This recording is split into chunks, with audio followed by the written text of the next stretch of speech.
What's going on, guys? It's Greg here, aka NYPrepper. It is Tuesday, July 29th, 2025, and I have some breaking news to share with you guys. Right now it is 15:12 Eastern Time here in the United States, and we have some major breaking news coming in from Eastern Europe and from here in the US. So France suffered a large cyber attack that involved the codes of combat systems and software for nuclear weapons to be hacked. Okay, so France's nuclear arsenal has been hacked. Apparently, codes of some kind and software of their nuclear arsenal were hacked. This is being reported by the Financial Times. And the Financial Times noted that the French defense company Naval Group, which produces submarines and warships, was targeted. Hackers gained access to secret data, including source code, software for nuclear weapons of submarines, documentation on Rafale M fighters, and internal emails of management network data and simulation systems. Wow. Okay, so they were able to obtain software for nuclear weapons of submarines. Guys, that is extremely concerning. In total, hackers published 30 gigabytes of information, which, according to them, also relates to the combat control systems of submarines and frigates of the U.S. Navy. The authorities of the U.S. and France have started an investigation and are verifying the authenticity of the disclosed data. Wow, this is extremely concerning. And I wanted to give you guys an update on the interstellar object or hostile alien ship.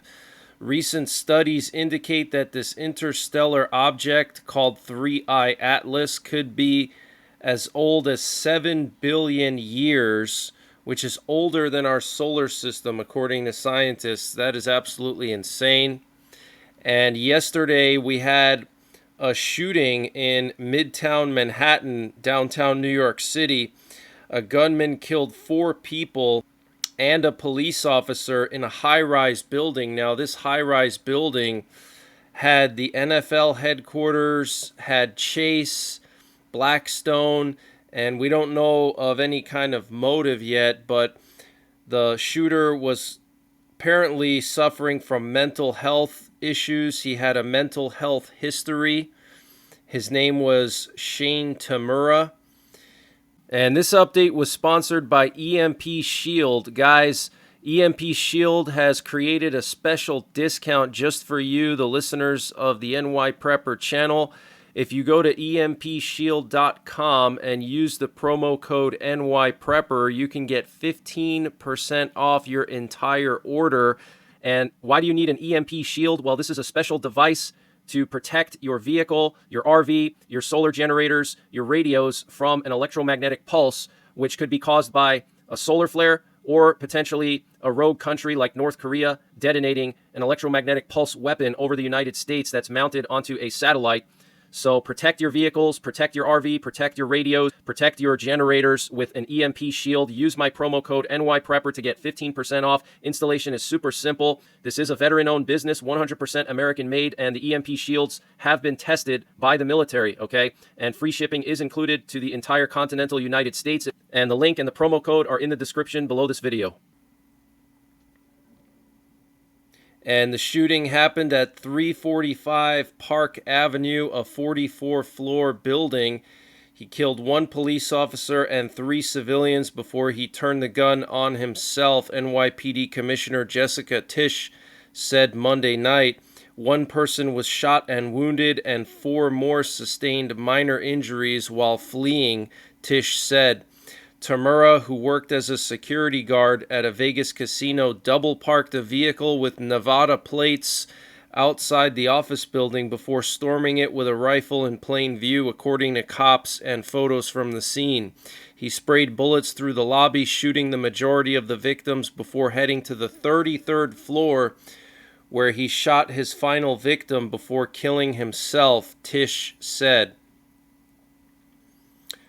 So very interesting. He killed himself on the 33rd floor, and 33 is a satanic number. And also we have the 33rd degree Masons, which are the highest level Freemasons. So was this some kind of sacrifice to the Masons or to the elites? I don't know. Was he an MK Ultra agent? I don't know. But what's very strange is that he was able to obtain a concealed weapons permit even though he had a history of mental health issues, okay? And apparently the Las Vegas or Nevada, I mean, Nevada has very strict gun control laws, but Las Vegas has one of the strictest background checks for concealed carry permits. Here you can see concealed firearms permit, okay, and it was issued in June of 2022, Las Vegas Metropolitan Police. Okay, one of the strictest background checks. Apparently it takes on average of 100 days to receive a concealed weapons permit in Las Vegas. That's several months, okay? So if he had any kind of mental health issues, they would have surfaced during this 100-day investigation that they do when people apply for concealed weapons permits, which is why I think this whole situation is very, very fishy. And I don't think it's what they're telling us. You know, they want us to blame the guns and it's all those evil guns. But look, New York City has the strictest gun laws in the country. New York State has the strictest gun laws in the country. And did that help in this situation? Absolutely not. And there were actually pictures that came out showing people barricading themselves into their rooms in this building because people in New York City are basically sitting ducks and at the mercy of these criminals, because in New York City you cannot carry a firearm.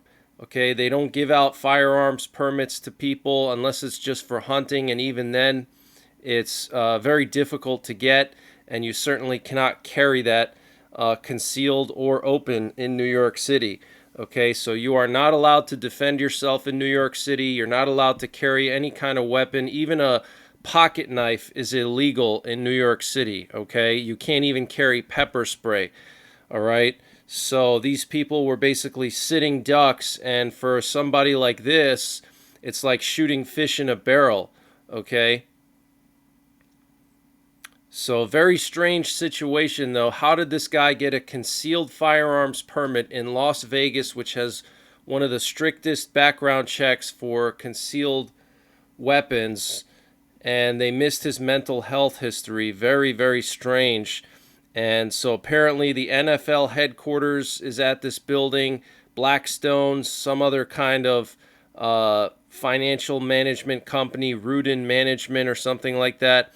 But this is extremely concerning. They say that the rifle he used was a Palmetto State Armory AR-15, had a scope, a handguard, and a shoulder sling. Of course, it had assault features, and it was sold by Palmetto State Armory, which is one of the biggest sellers of AR-15s. So it just seems a little bit staged to me.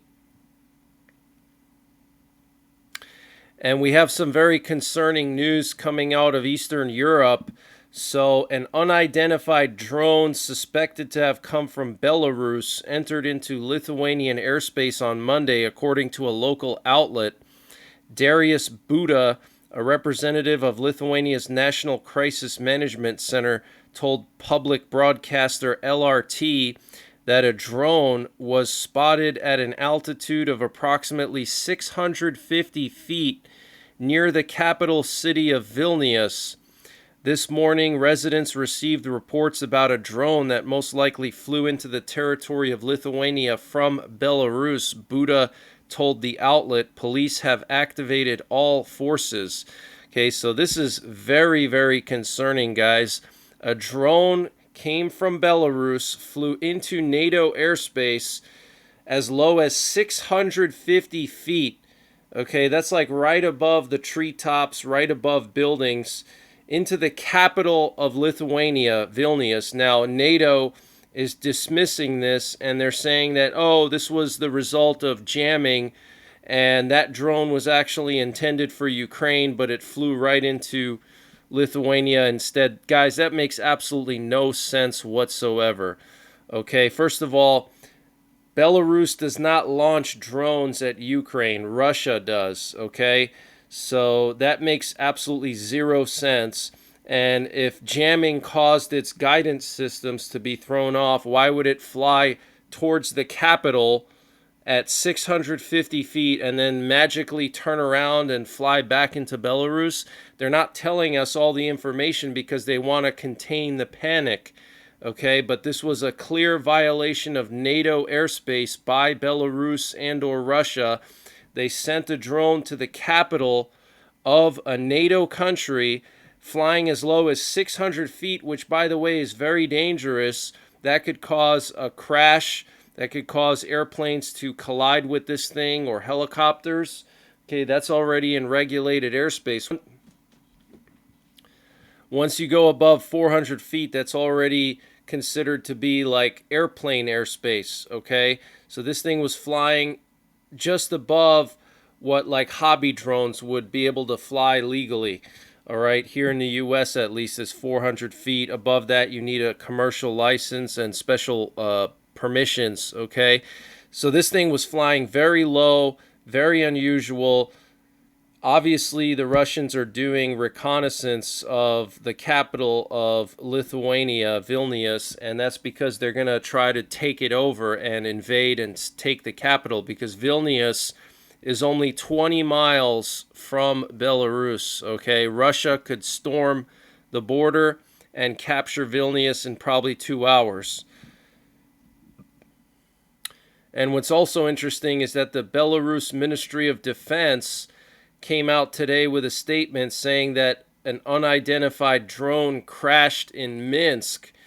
Apparently no casualties were reported, so now Belarus is saying that they had a drone crash in their capital city, and a Russian Svietlak-type patrol vessel violated Estonia's territorial waters on Saturday, remaining in its territorial waters for over half an hour, the Estonian army reported on Monday. Okay, so we had a Russian Navy patrol vessel, a Svietlak-type patrol vessel in Estonia's territorial waters for over half an hour. And then just a day or two later, we have a drone fly from Belarus into Lithuania at 650 feet in altitude. That is not a coincidence, guys. They're testing NATO, and they see that NATO is not backing up the Baltics, and that's why I think Russia's going to invade the Baltics soon. And Trump said the U.S. is ready to strike Iranian nuclear facilities again if Tehran attempts to rebuild them. And the Thai armed forces accused the Cambodian military of breaking the recently agreed to ceasefire, and apparently Cambodia was carrying out localized attacks. And we have some major breaking news coming in from Trump. So apparently Trump on Monday said he was very disappointed in Russian President Vladimir Putin and said he would reduce the original 50-day deadline he set earlier this month to 10 to 12 days from yesterday. So I'm going to read to you what Trump said. He said, "I'm going to make a new deadline of about 10 or 12 days from today," Trump told reporters from Scotland. "There's no reason for waiting. It was 50 days. I wanted to be generous, but we just don't see any progress being made. I'm not so interested in talking anymore," Trump told reporters while sitting next to British Prime Minister Keir Starmer. He talks, referring to Putin, "We have such nice conversations, such respectful and nice conversations, and then people die the following night," Trump added on Monday. Trump told reporters earlier in the day that he was very disappointed in Putin. "So we're going to have to look, and I'm going to reduce that 50 days that I gave him to a lesser number because I think I already know the answer. I would have said 5 times we would have had a deal. I've spoken to President Putin a lot," Trump told reporters, echoing his previous frustration that speaking with Putin has yielded little to no results. But we've had discussions. We thought we had that settled numerous times. And then President Putin goes out launching rockets into some city like Kiev and kills a lot of people in a nursing home or whatever. You have bodies lying all over the street. And I say that's not the way to do it, so we'll see what happens. Wow, so Trump is really turning the screws on Putin, cutting that 50-day deadline down to just 10 to 12 days. So now Russia's going to probably do something drastic, okay, because these sanctions are going to really hurt a lot of Russia's customers, okay, that buy Russian oil, and that fuels the Russian war machine. And if we place really tough sanctions on these countries, those countries are going to have to rethink supplying Putin and funding his war machine, okay? But we'll see. We'll see if they actually care, if it actually intimidates them in any way. It may not. They may say, okay, Trump, bring it on. And then the question is, will Trump respond with maybe more weapons to Ukraine, arming Ukraine to the teeth, putting more forces into Poland and building up Poland a lot? So it's going to escalate. I think I see where this is going, and it's just going to keep escalating more and more because Trump has a big ego, Putin has a big ego, and neither one of them are going to back down, okay? Especially not Trump. If you read about Trump's life, his biggest thing that he doesn't like is making a bad deal with someone or looking like a punk, looking like a loser. And Putin has been trying to make Trump look like a punk, okay? And Trump definitely does not like that. And after Trump announced that deadline dropping to 10 or 12 days, Medvedev went on Twitter and got into an argument with Lindsey Graham. Trump's playing the ultimate game with Russia, 50 days or 10. He should remember two things. Russia isn't Israel or even Iran. Each new ultimatum is a threat and a step towards war, not between Russia and Ukraine, but with his own country. Don't go down the Sleepy Joe road. Wow. So Medvedev threatening Trump, threatening the U.S. with war. Absolutely insane. And he was responding to what Lindsey Graham wrote. Okay, Lindsey Graham wrote, "To those in Russia who believe that President Trump is not serious about ending the bloodbath between Russia and Ukraine, you and your customers will soon be sadly mistaken. You will also soon see that Joe Biden is no longer president. Get to the peace table." And then Medvedev raged out and responded back. And he also said, "It's not for you or Trump to dictate when to get at the peace table. Negotiations will end when all the objectives of our military operation have been achieved. Work on America first, Gramps." Wow. Okay, so Russia is rejecting all of these attempts for a ceasefire. Okay, they will not approach the negotiating table until they achieve all of their objectives. They're making it clear, okay? And the Kremlin said this morning that Russia is committed to a peace process that takes into account our interests. We take into consideration Trump's statements regarding shortening the ceasefire deadline. The special military operation in Ukraine will continue, okay? So Russia is continuing on. They're not going to stop, okay? And I told you guys that that was going to happen. And retired General Petraeus, who commanded U.S. and coalition forces in Iraq and Afghanistan, said that a ceasefire in Ukraine is unlikely until Western aid allows Ukraine to dramatically shift the battlefield dynamic. And he's definitely right about that.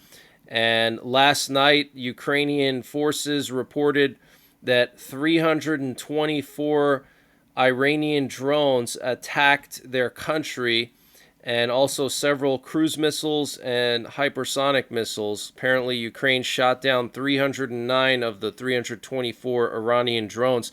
So this is why Trump got so mad, okay, because Sunday night Russia launched another massive attack on Ukraine after Trump has repeatedly warned them, told them, please stop with these attacks, let's have a deal.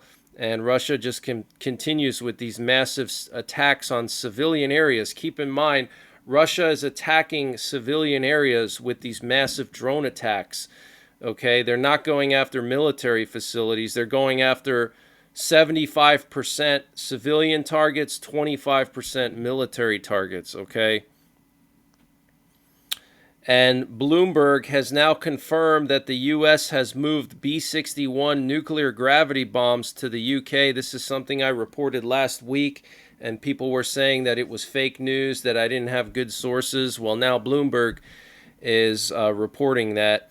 And the U.S. might withdraw about a third of its contingent from Europe, about 20,000 soldiers.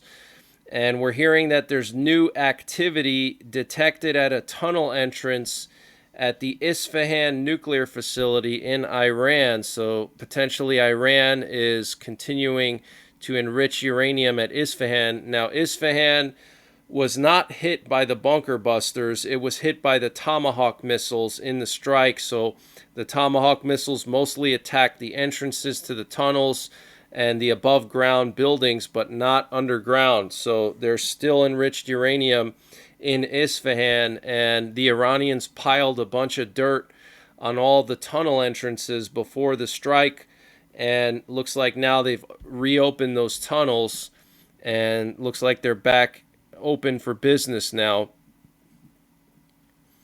And Russian President Vladimir Putin and Israeli Prime Minister Benjamin Netanyahu had a phone conversation discussing the tense situation in the Middle East. According to the Kremlin, Putin emphasized Russia's support for resolving regional problems peacefully, respecting Syria's sovereignty, and facilitating negotiations on Iran's nuclear issue. The Times of Israel reports that the call also discussed recent sectarian violence in Syria and Iran's nuclear program. According to the Times of Israel and the Kremlin, the two leaders agreed to continue their dialogue on international and bilateral issues. And we're hearing that Netanyahu may present to the Ministerial Committee a plan to annex areas in the Gaza Strip. Now, the Israeli parliament has already voted to annex the West Bank, okay? So now Netanyahu may present a plan to annex parts of the Gaza Strip. And recent satellite imagery shows ongoing construction and renovation work at the Matan El Sarrah Air Base in southeastern Libya, which earlier reports claimed was being carried out by Russia's Africa Corps. So Russia is building a big air base in southeastern Libya now.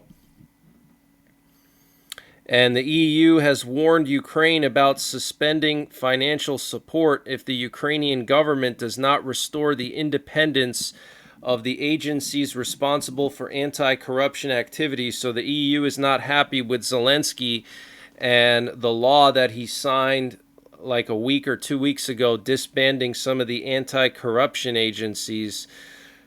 And the Russian government decided to close 20 checkpoints on the border with Ukraine starting August 1st. Very interesting.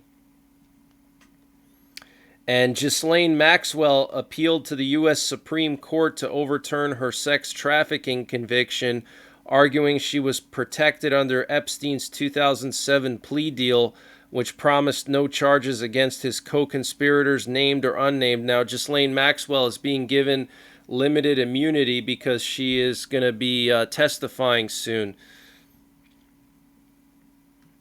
And we currently have U.S. nuclear forces on high alert this afternoon. We had a large number of nuclear codes transmitted, and we have Trump returning from Scotland this afternoon. His doomsday plane is now flying over the North Atlantic. Okay, there it is right there. But here you can see 2 nuclear war command and control planes and 3 B-52 nuclear bombers airborne over Louisiana. So something is definitely going on. And look at all this reconnaissance in Eastern Europe last night. Okay, we had NATO AWACS planes in Lithuania and Latvia and northern Poland. We had a private recon plane looping around Kaliningrad. We had another private recon plane patrolling the border of the Baltics and Belarus. And then we had a Russian Air Force plane fly from Moscow to Kaliningrad, probably dropping off some weapons or troops. We also had a U.S. recon plane patrolling the Romanian Black Sea coast, which is pretty rare. And then we also had 2 recon planes yesterday operated by the U.S. and the U.K. in the Baltics and around Kaliningrad. So something is definitely brewing here in the Baltics, okay? And then we also had a British Eurofighter Typhoon flying over northern Poland. It was patrolling this area off the coast of Poland near Słupsk in the Baltic Sea. And the U.S. Secret Service confirmed Sunday evening that a person is in custody following reports that a suspicious package was found near the White House. At approximately 2:30 p.m. on Sunday, July 27th, U.S. Secret Service Uniformed Division officers immediately apprehended an individual who climbed a fence on the southeast side of the U.S. Treasury building. The federal law enforcement agency told Fox News the suspect allegedly dropped a bag on the sidewalk adjacent to the fence line of the building, which is located adjacent to the White House. That prompted a response from the Metropolitan Police Department's explosive ordnance disposal team, who cleared the item. Wow. And we have this massive heat wave over the entire eastern U.S. Look at this, guys. This is totally insane. Everywhere east of the Rockies is under some kind of heat advisory or extreme heat warnings. Look at this. All these areas shaded in orange represent heat advisories. And then we have extreme heat warnings for this area here, the central Mississippi River and southern Mississippi River area, Florida. Interestingly, Virginia doesn't have a heat advisory, but I think that's because they're trying to quell panic and they don't want to show that the whole country is under a heat advisory, so they strategically remove certain areas from having heat advisories because they don't want it to look so bad. But those heat advisories, you know, this heat dome, it's going to drain our power grid and cause localized blackouts or even regional blackouts. Everybody's running their ACs. So stay inside. Don't underestimate the heat. It can quickly overwhelm you, and you can get heat exhaustion or heat stroke. So please do not do anything strenuous outside. If you have to do anything outside, like cutting the grass or whatever, do it in the evening, late in the evening, like 2 hours before sunset, okay? Or even at night, if you have to cut the grass, just wear a headlamp and cut the grass in the dark. You know, it's going to be a little bad for your mower to mow wet grass, but it's better than, you know, overheating and getting heat exhaustion, okay? And we have 5 tropical systems in the eastern Pacific. We now have a major hurricane just south of Hawaii. We have Hurricane Iona, which has maximum sustained winds of 125 miles per hour, making it a Category 3 storm. Minimum central pressure of 957 millibars. Then we have Tropical Storm Kelly, 40 mile per hour sustained winds. And then we have another disturbance right behind Kelly and Iona that has a 70% chance of development. So this area just south of Hawaii has literally like 3 hurricanes back to back. And then we have 2 systems here off the coast of Mexico. One has a 90% chance of development, and then another one has a 30% chance of development. And then here's the latest satellite imagery. So you can see the Hurricane Iona there, and then the tropical storm right behind it, and then this other disturbance that's going to turn into something. And then you can see this huge area of clouds off the coast of Mexico here, all the way on the far right. And that's that one system that has a 90% chance of development. So we got to keep an eye on that. And stay tuned to my channel throughout the hurricane season. I will be doing coverage of the hurricanes, providing live coverage, and potentially I may do some storm coverage as well. If there's any major hurricane that hits the U.S., I'll try to go to where the landfall is and do some live on the ground coverage. That will be something new. I've never done that before. But until the next time, take care, God bless, and don't forget the 3 P's. Prepare, practice, and persevere. And before I continue with the breaking news, I wanted to mention the sponsor for this update, which is MyPatriot Supply. Guys, MyPatriot Supply is doing a massive sale on their 3-month emergency food supply. You can get 3 months of emergency food, 2,000 calories a day for just $500. That's $200 off their normal price with free shipping included. This food has a shelf life of 25 years and it's a variety of different types of food. So if you use the link preparewithNYPrepper.com, you can save $200 on their 3-month emergency food supply. The link is in the description below this video. That's preparewithNYPrepper.com, and the link is in the description below this video.